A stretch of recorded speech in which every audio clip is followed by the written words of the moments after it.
यहाँ के रहने वाले नहीं हो।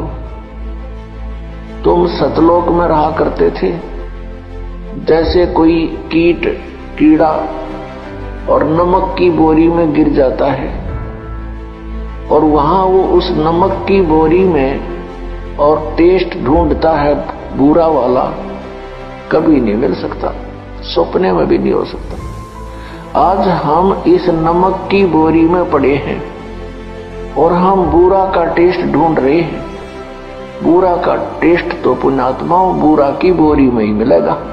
वह बुरा की बोरी है सतलोक, सचखंड, उस अमरलोक। और जब तक उस बुरा की बोरी में हम नहीं गिरेंगे वो टेस्ट आ ही नहीं सकता, चाहे कितनी कोशिश कर लेना। और परमात्मा ने आके बताया है कि वो सुख जिसे तुम छोड़ आए अब तुम्हें वो याद आ रहा है, यहां वो मिल नहीं सकता। इस काल भगवान ने आप जी को मूर्ख बना रखा है, धोखे में रखा हुआ है। हमारे साथ ऐसी इतनी बुद्धि दे रखी हमारे को, जैसे कोई पशु भैंस का बच्चा मर जाता है, व्यापारी लोग क्या करते हैं, उस भैंस के मरे हुए बच्चे के खाल उतरवा के उसके अंदर भूस भरवा के और एक दूम रख लेते हैं उसकी, बाकी चाम होता है, उसका सिर भी नहीं होता, और उसको उस भैंस के सामने रख देते। भैंस उसको अपना बच्चा मानकर उसको चाटती है, प्यार करती है, फिर दूध देना शुरू कर देती है। और व्यापारी उस भूस भरे हुए चाम को, खाल को लेकर चल पड़ता है। वो भैंस पीछे पीछे रया रया करती हुई भागती है अपना बच्चा समझकर। उसमें तो सारा भूस भरा है, खाल खाल लपेट रखी है। यही स्थिति हमारे साथ यहाँ कर रखी है। जिनको हम अपना बेटा बेटी पिता पुत्र समझते हैं, इस काल ने हार्ड चाम मांस ये सारा गंध भर के ऊपर ये चाम लपेट रखा है और इनको हम अपना मानते हैं। ये इतनी सी बुद्धि दे रखी है हमारे को। पुण्यात्माओं, जब हम सतलोक में जाएंगे हमें वो शरीर मिलेगा जो कभी एंड नहीं होता, जिसमें ये गंध नहीं है, जिसमें ये स्नायु नहीं है, नाड़ी नहीं है, वो एक तत्व से बना हुआ है। उसमें ना कोई बीपी आई हो, ना कोई लो होता, ना कोई रोग, ना कोड बनता। और वहां टेंशन नाम की चीज नहीं, क्योंकि वहां कोई ऐसा व्यवहार नहीं है, किसी चीज का अभाव नहीं है, बड़े भंडार है परमात्मा के।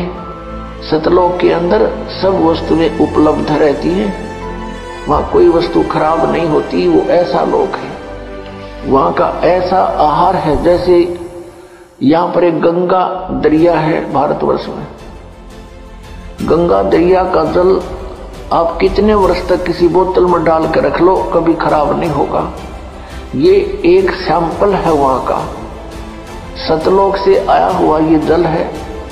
और वहां से फिर यहां प्रकट किया परमात्मा ने, ये प्रमाण देने के लिए कि हमारा ऐसा पदार्थ है वहां के, कभी नष्ट नहीं होंगे, कभी खराब नहीं होते। तो हम उस स्थान को, उस सुख को छोड़ आए, वहां कोई काम नहीं। पुण्यात्माओं, या कोई भी काम कर राजी नहीं है, मजबूरी में करना पड़ता है, क्योंकि ये पेट ऐसा लगा दिया, इसने कर्म नहीं करेंगे तो इसका निर्वाह हो ही नहीं सकता। ये शरीर ऐसा बना दिया, इसी की सुरक्षा में, इसी के भरने में सारा जीवन व्यतीत कर देते हैं। फिर हम फिजूल की बकवादों में बढ़ जाते हैं। कोठी बना ले, पहले हमने देखे हमारे दादे परदादे कच्चे मकानों में हट डालकर झोपड़ियों में 100 वर्ष व्यतीत कर गए। एक टाइम में पास तो करना हमने, यहाँ बता कोठी बना ली, कल मृत्यु होगी, फिर वो कोठा के काम आया उसका, वो गधा बनकर शहर से पट्टे कर रहा है कुमार के यहाँ पर, और कोठी बनी पड़ी है कहीं पर, काम आई है। तो ये अंधा बना रखा हमारे को, हमारा टाइम वेस्ट कराने के लिए, मनुष्य जीवन बर्बाद कराने के लिए इसने हमारे अंदर ऐसे खुरापात भर रखे हैं। इनको हटाने के लिए परमात्मा आए, उन्होंने तत्व ज्ञान बताया, और जिन पुण्यात्माओं ने परमात्मा के इस ज्ञान पर विश्वास किया उनका कल्याण हो गया। लोक के अंदर ऐसी ही सृष्टि है, ऐसे ही मनुष्य, वह पशु पक्षी नहीं है, ये कीड़े मकोड़े नहीं है। वहाँ सदाबहार वृक्ष है और सदाबहार वहाँ के काजू किस्म सेब संतरे और फल फूल फ्रूट सारे सदाबहार हैं।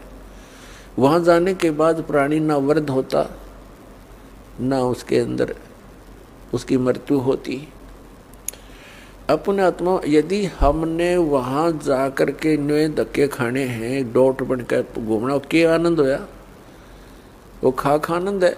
मोक्ष का अर्थ होता है जैसे कोई बंधन में ना हो। हम यहाँ कर्मों के बंधन से बंधे हुए हैं, वहाँ कर्म नहीं है। निष्कर्म में मोक्ष प्राप्त होता है, बिना किए प्राप्त होती हैं सब सुविधाएं, उसको निष्कर्म में मुक्ति मानते हैं। तो वहाँ जाने के बाद देखो, आप देखते हैं प्रत्येक व्यक्ति चाहता है काम थोड़ा करूं, ना करूं तो घना बढ़िया और सुविधा सारी हो। यह आभास कहाँ से हुआ? क्योंकि हम ऐसे स्थान पर रहते थे, वहाँ हमने काम तो करना ही नहीं पड़ा था, सुविधा नरी थी, आगे पड़ी रही थी।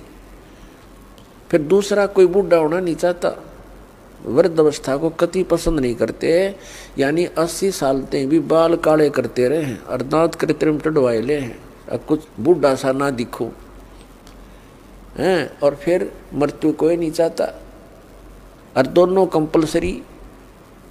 ये तो यहाँ का यूनिवर्सल ट्रूथ है,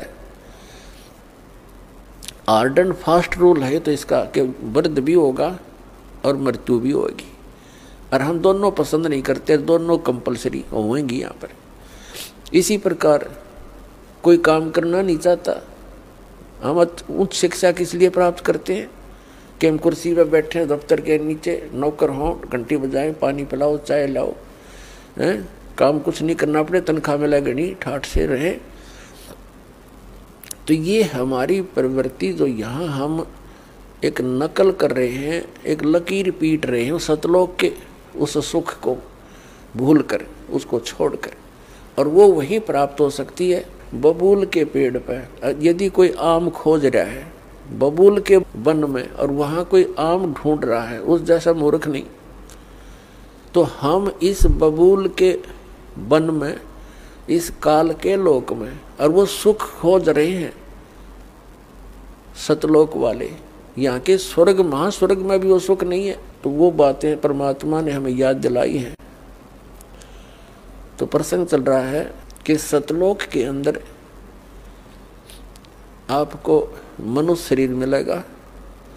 वहाँ 3 पोर्शन है सतलोक के।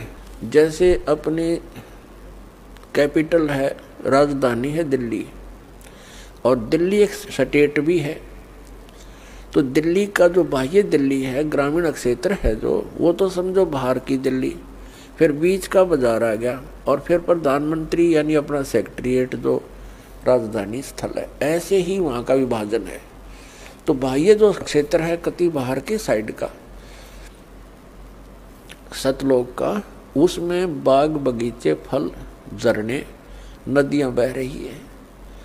उसके नेक्स्ट जो सेकंड पोर्शन है, उसके अंदर पूरे आपके बहुत सुंदर सुंदर महल बने हुए जो खाली पड़े हैं, जहाँ से आप आए हो छोड़कर। एक एक परिवार का पूरा द्वीप है। जैसे आप किसी भी अधिकारी, कर्मचारी या पैसे वाले सेठ के मकान को देखोगे, वो क्या बनाता है, बड़ी कोठी हो, एक अच्छा आगे आंगन हो, लान जिसे बोलते हैं, और उसके अंदर फल फ्रूटों के पौधे पादे लगे हों, बगीची बनी हो, झरना लगा रखा हो, तालाब हो। इस तरह की हम सुविधा खोजते हैं। और हम पिकनिक मनाने जाते हैं, पहाड़ देखने आ जाते हैं, बड़े बड़े सुंदर स्थान, झरने देखने जाते हैं। ये हमारा स्वभाव वहाँ से बना हुआ है। और यहाँ तो हम जाते हैं, वहाँ जेब कटवा कर आ जाते हैं। 10,000 रुपये ले गए कुल्लू और मनाली मई जून जुलाई में, और अपने पैसे खर्चो, वह कुछ दिनों के लिए इधर उधर सैर सपट्टे करो और पैसे बर्बाद करके वापस आ जाओ। यहाँ का तो ये सुख है। और सतलोक में जाने के बाद वो कभी अभाव नहीं, कोई खर्च नहीं, और किसी किस्म का कोई वहाँ दुख नहीं। अब हम कोई मरना नहीं चाहते, और ये परिवार बना रहो, हम मरा नाम न कति जरूरत नहीं, चाहे दुखी और भी हो जावा। हम यहाँ से नहीं जा सकते, जरूरत ही नहीं हमने जाने की फिर। लेकिन यह मृत्यु खतरनाक हमारे लिए, और वृद्ध अवस्था, और ये सारा वहाँ होगा, और वहाँ फिर दुख नहीं, कोई काम नहीं, अपना बहुत ही सुविधा है आपको। वहाँ भी आपको परमात्मा की याद बनी रहती है। परमात्मा की जो सिमरन वहाँ भी आपने करना होता है, उस सिमरन का इतना आनंद आता है। कई व्यक्ति सोचते हैं फिर वहाँ करें क्या, वहाँ परमात्मा की याद, वहाँ बहुत सब सुविधाएं हैं जो यहाँ वर्णन नहीं कर सकते। वहाँ आपको पता भी नहीं चलता कितना समय बीत जाता है और आप सदा सुखी रहते हो। कोई राग द्वेष नहीं, कोई ऐसी चीज का अभाव नहीं जिससे राग द्वेष बने। कोई छोटा बड़ा नहीं, वहाँ पर सबको एक जैसी सुविधा है। तो ये सतलोक के अंदर सभी सुविधाएं हैं और वहाँ पूर्ण मोक्ष है वो प्राणी, कोई प्रतिबंध नहीं। क्योंकि जितने भी यहाँ कानून बनाए जाते हैं निकम्मे आदमियों के लिए बनते हैं। जो नागरिक अच्छे होते हैं वो तो वैसे अपना सद्भावना से रहते हैं, वो कोई अपराध करते नहीं। तो वहाँ सभी नागरिक सही हैं, उनका कोई द्वेष नहीं, राग नहीं, क्योंकि यहाँ से वही प्राणी जाएगा जिसका नेचर सुधर जाएगा और भक्ति धन हो जाएगा। तो यहाँ आपका व्यवहार और स्वभाव सुधारने के लिए प्रैक्टिकल कराया जाता है। तो आप यहाँ आते हो सत्संग में, आप यहाँ आकर के एक तो ज्ञान सुनते हो, ज्ञान सुनो, फिर ज्ञान के ऊपर अमल करो कि जो वचन कहे जाते हैं ये किसी डूम बाट के गीत नहीं, ये परमात्मा का दिया हुआ मार्ग है, परमात्मा के दिए हुए वचन है, ज्ञान है। और आप यहाँ आए किस उद्देश्य से हो इतनी दूर? आप ज्ञान सुन के उस पर प्रैक्टिकल करें, उसको अपने उसको अंजाम में लाए, उस गाइडलाइन पर चलें। अब जैसे यहाँ आते हो आप, यहीं से अपने आप को सुधारना शुरू करो। जैसे सभ्य लोग होते हैं, बस में बैठे और कोई देखा कोई वृद्ध है, उसको कहते हैं अपने साथ एडजस्ट कर लेते हैं, आओ आप बैठ जाओ। और कुछ ऐसे नेक होते हैं अपनी सीट छोड़ देते हैं, आओ जी आप बैठ जाओ। तो पुछले पुण्यकर्मी प्राणी है वो, ऐसे स्वभाव जिनका बना हुआ है। अरे किन्हों का क्यों खड़ा रहे, तो वो कैसा व्यक्ति है। तो ऐसे ही आपने ये एडजस्टमेंट, ये प्रैक्टिकल यहाँ करना है। किसी चीज़ की कोई अभाव हो भी जाए तो उसमें ज़्यादा व्याकुल नहीं हो, अपने आप को एडजस्ट करना सीखे, एक दूसरे को अपने साथ सेट करके अपना टाइम ऐसा बढ़िया बिताओ। 3-4 दिन ही आ रहा हो इतने, तो इसी प्रकार उन्हीं को वहाँ जाएगा जिसका स्वभाव भी बदलेगा और आपका अंदर अभिमान कम हो जाएगा। अभिमानी प्राणी वहाँ नहीं जा सकता। तो यहाँ से आपको बिल्कुल सुधार के और भक्ति से परिपूर्ण करके तब वहाँ भेजा जाएगा। तो वो व्यक्ति फिर वहाँ जाकर एक सभ्य समाज बन जाएगा। वहाँ विकार होते ही नहीं, क्योंकि वो शरीर ऐसा नहीं है,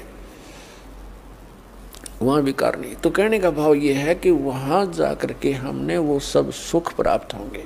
अब प्रसंग चला है कि परमात्मा की भक्ति किस लिए करें, ना करने से क्या हानि है, करने से क्या लाभ है।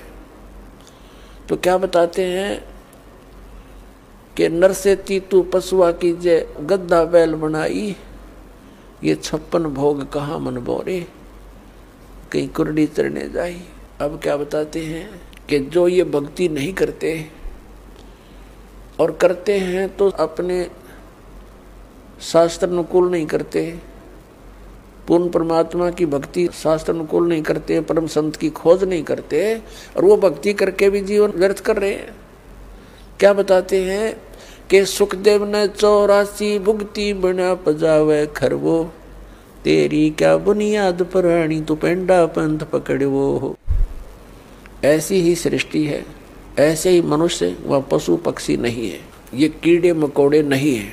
वहाँ सदाबहार वृक्ष हैं और सदाबहार वहाँ के काजू किस्मत सेब संतरे और फल